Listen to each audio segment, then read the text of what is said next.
Bom dia a todos. Nós iremos iniciar a nossa aula falando sobre algas.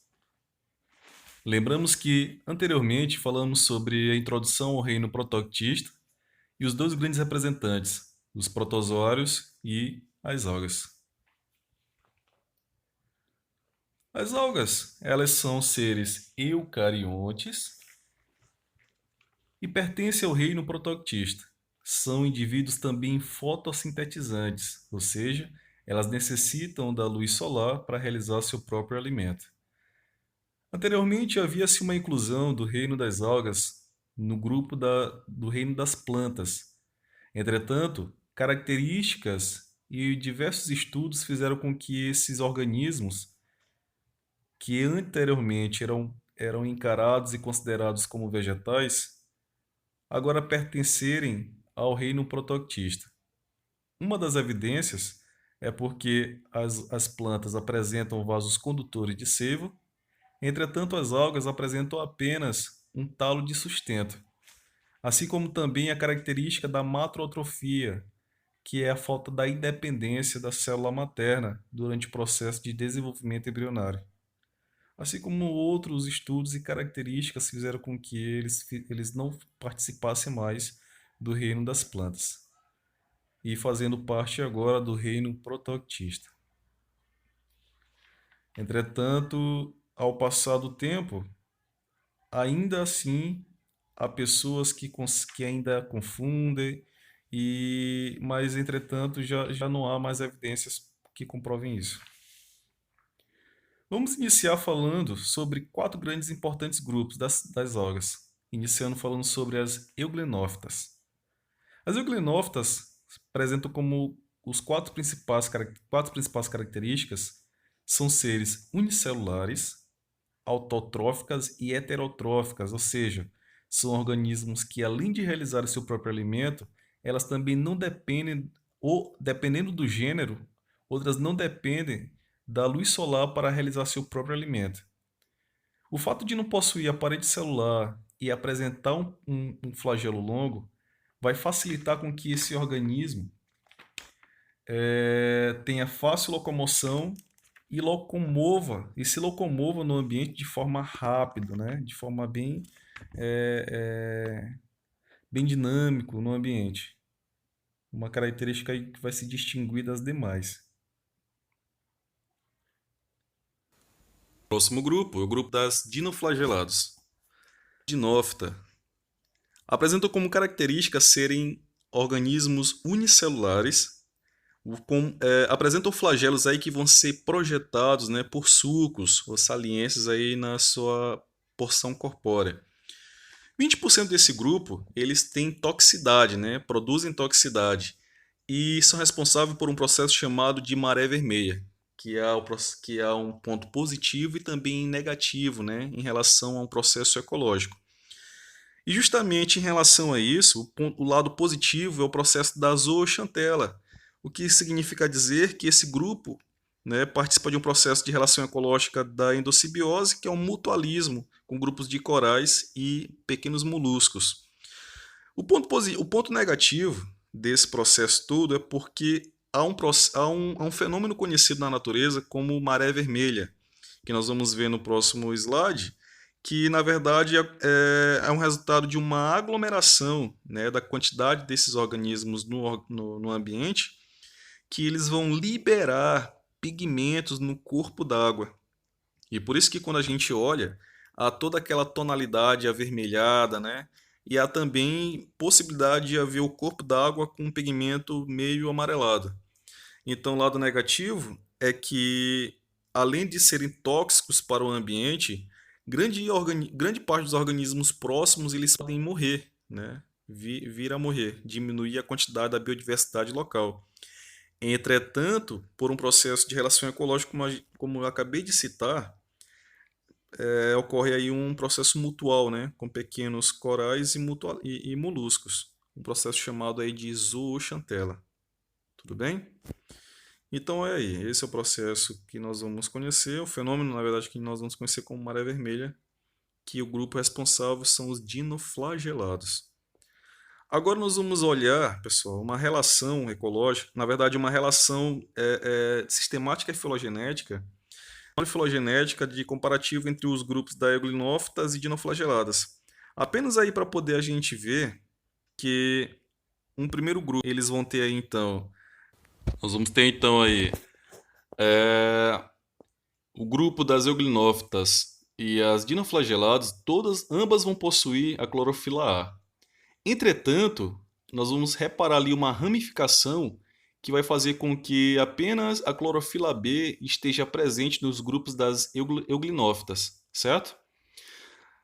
À frente nós vamos ver então que a clorofila C ela vai estar então apenas presente nos grupos das dinoflageladas, né? Fazendo com que nós vamos ver então a relação das clorofilas dos grupos. Próximo grupo é o grupo das criptófitas. O grupo das criptófitas apresenta como quatro principais características serem grupos de organismos unicelulares, entretanto, vivem em colônias. Na verdade, viver em colônias significa ser aglomerados de organismos que são formadores, né, dessas colônias, vivem aglomerados. São importantes componentes do fitoplâncton e a base da cadeia alimentar do zooplâncton. Olha a grande importância ecológica deles aí. Além disso, são biflagelados por conta dessa bifurcação ali do flagelo, né, desse grupo. E assim também elas são encontradas principalmente em ambientes de água fria. É a preferência aí desse grupo para a sua sobrevivência, né? Então, o habitat que nós vamos encontrar esses grupos aí em níveis de ambientes aquáticos, nós vamos encontrar as criptógramas aí, criptófitas, na verdade, em ambientes de água fria. Então, essas são as quatro principais características deste grupo, também tão importante para o grupo das algas unicelulares, responsável aí também pela cadeia alimentar do zooplâncton, biflagelados encontrados em água fria. Tudo bem? O próximo grupo é o grupo das aptófitas. As aptófitas têm como principais características serem organismos também unicelulares e apresentam aí o plastídeo castanho, né, dourados. São consideradas aí por muitos como algas douradas. São fotossintetizantes e apresentam flagelo sensorial. A grande novidade aí vai ser justamente a presença de escamas, né? Essas escamas, na verdade, correspondem a células que acumulam matéria e vão se calcificando, né? E por conta disso, por formar essas escamas, elas são um grupo de algas que elas duram muito no ambiente. Então é como se fosse a formação aí de uma armadura, né?